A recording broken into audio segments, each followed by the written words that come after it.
somebody hands you the ball and you run, you know. I mean, and if you get hit, you get hit. Maybe you make it through. You never know. But I mean, I just know that somebody handed me the ball at a certain point, and I was hungry enough to keep running, and I'm still running. I maintain a hunger, but not an ambition.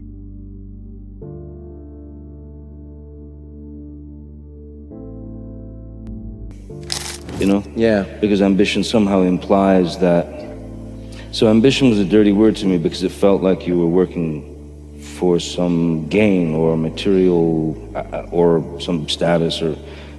People can hit the bottom many times. You can drop straight to the bottom a billion times, but if you're lucky enough to find the basement, you're all right, you know. By the way, I've had about 17 comebacks apparently. I keep wondering about the word comeback because I didn't go anywhere. I don't feel boycotted by Hollywood because I don't think about it.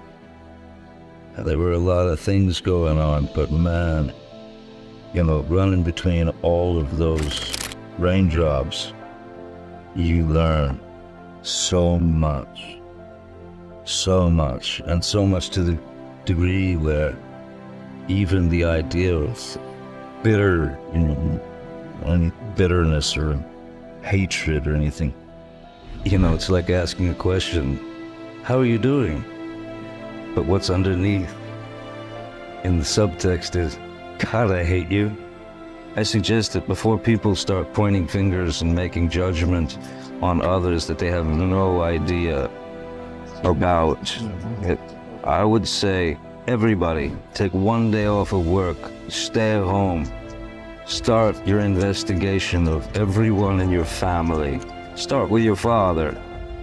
Look way back. Dad always been a wonderful guy, has he? Your uncles. Look at your brothers.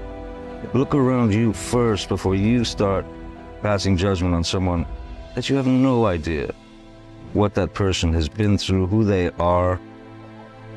We're all made of stardust. And there's truth to that. If that came to you every day, that thought, what a wonderful thought. If we could celebrate every breath that we take, because nothing's a guarantee. If we could celebrate the breath and the exhale, which is being alive. There are things that are very, very important in life that we don't think about, you know? And one of the most worrisome things that I went through for years is you're freaked out about your past, you're worried, you're scared to death of the future, and that's all you're thinking about. But the now doesn't exist, and I think that's a grave mistake that we make. I believe what that comes down, for me, how I interpret it is, I knew at a certain point I needed to accept that everything that had happened to me in my life, every experience, bad, good, whatever, difficult, emotional, I knew that needed to be accepted, to incorporate it into my life, because otherwise I would be in the bug house. To keep one foot in that circle, express your truth, which is all important. It's everything. Why do we have to skirt around lies? Why do we have to figure out, or at an early age, because you observe people to the degree that it's like ill, and you see the lie coming around the corner. I can't, and no one should accept anything but the truth. It's easy to say I love you, but if it's not behind the eyes, if it's not in there, if it's not your truth that you applied from whatever you got, then it's, and the audience will see it.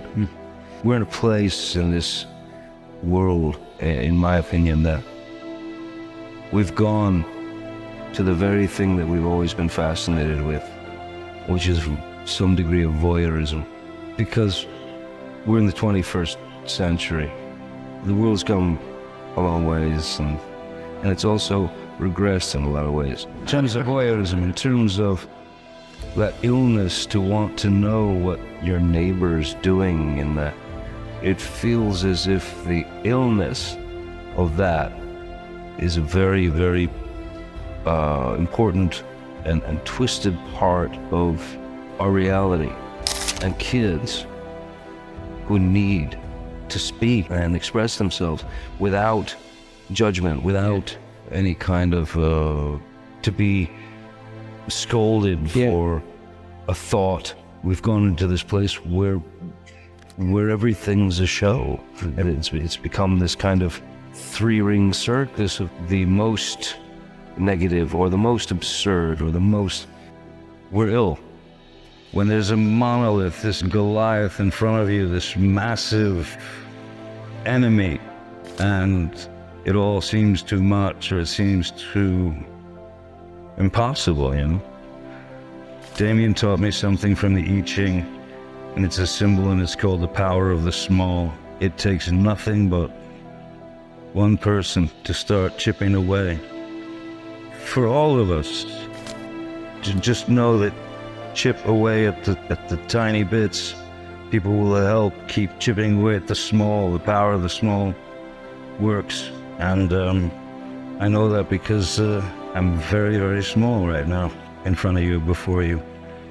The best advice that I could give is observe everything. Quiet is better than loud. Simplicity is a great luxury. It doesn't last long. Hang on to it, because all the simplicities that you build become incredibly complex ultimately. I would say, capture what you want, stick to your guns, do what you believe, because what's the point of copying or being someone else, or approaching it in exactly the same way that everyone else does? There's no point. If you're looking to try something, and even if you don't know what it is, stick to it, keep chipping away. Sometimes you have to wait for people to catch up with some of the things that you've created and brought to life. I limited myself. I don't think I'll ever call myself an artist. I don't believe that's my place. I can certainly, and I do, approach my work, my music, my whatever, as an artist, but that's when you're commencing on a blank page. Even if you're an artist, at that moment, you're an aspiring artist, because you don't know what comes next. And I never had any aspirations of becoming an actor until I realized I was on that road and there was no turning back. I would hate to limit myself as me, as a human, to say, yeah, I'm an actor and that's it, or what those horrible things they call you, like celebrity. I never decided to be a celebrity. I've never signed a piece of paper that says, sure, I'll be a public figure. I would never complain about the fact that I've been so lucky and so fortunate to have been able to stick around in this industry and do the things that I love doing. I love the process of making films. I'm proud of the films that I've done because of the people that I've worked with.